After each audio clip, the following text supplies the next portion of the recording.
1962 में जब चीन ने भारत पे अटैक किया ना, तो उस समय नेहरू जी भारत के प्रधानमंत्री थे।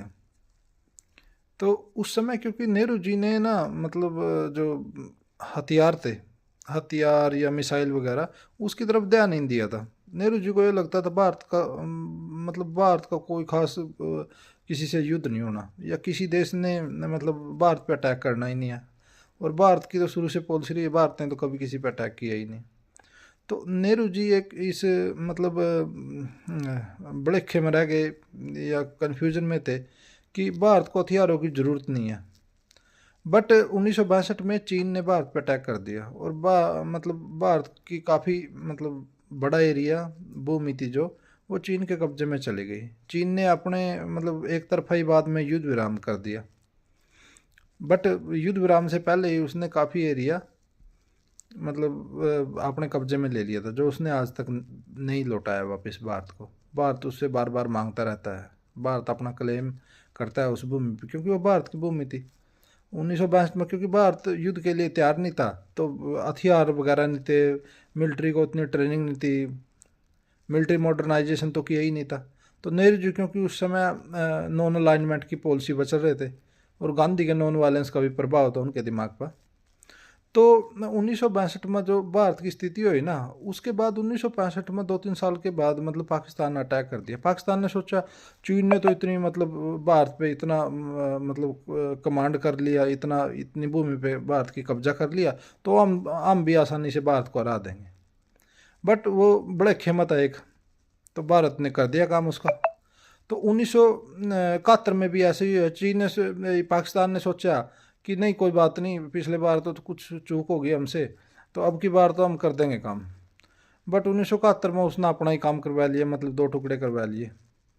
तो इन दो युद्धों से पाकिस्तान को मतलब पाकिस्तान को ये महसूस हो गया भाई, अब भारत से आमने सामने की लड़ाई नहीं जीती जा सकती है।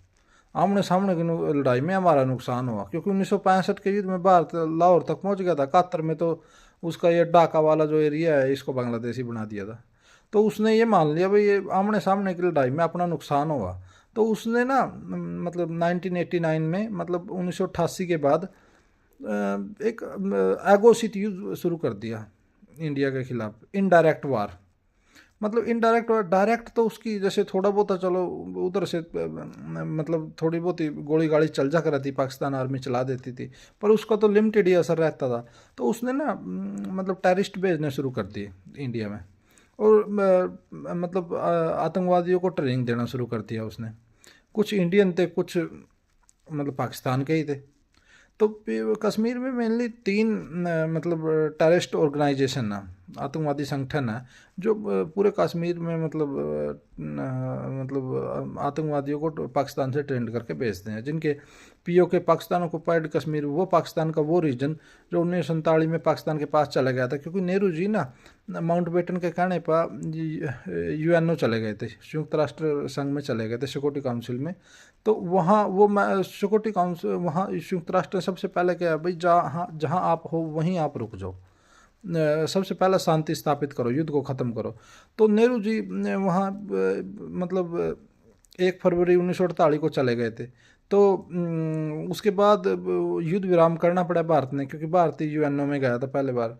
तो युद्ध विराम करने की वजह से वो कुछ एरिया पाकिस्तान में चला गया था, उसी को जम्मू कश्मीर का जो एरिया पाकिस्तान में चला गया उसी को बोलते हैं PoK, Pakistan occupied Pakistan occupied Kashmir, Pakistan के कब्जे वाला कश्मीर।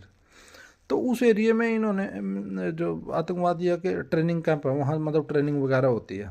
जो भारत ने सर्जिकल स्ट्राइक की थी ना 16-17 वगैरह में, तो वो भी उसी एरिया में हुई थी। वहाँ मतलब टेररिस्ट ऑर्गेनाइजेशन है ना, वो सारे फुली एक्टिव है, वहीं से इंडिया में इंटर करते हैं कश्मीर में जो भी टेररिस्ट होते हैं। तो कश्मीर में तीन मूल संगठन हैं, एक है लश्कर ए तोयबा, एक है जैश ए मोहम्मद, ये पाकिस्तान बेस्ड है, और ये तीसरा हिजबुल मुजाहिदीन, ये अपना लोकल कश्मीरियों का। बट ये भी सारा मतलब ऑपरेशन या ऑपरेटिंग सिस्टम है इसका, सारा कुछ पाकिस्तान से ही हुआ। उसके बाद वो ट्रेनिंग करके इंडियन कश्मीर में मतलब आते हैं, और फिर वो यहाँ पे वारदात करते हैं, जो भी है, मारना भूनना जिसको भी करना है, बम वगैरह।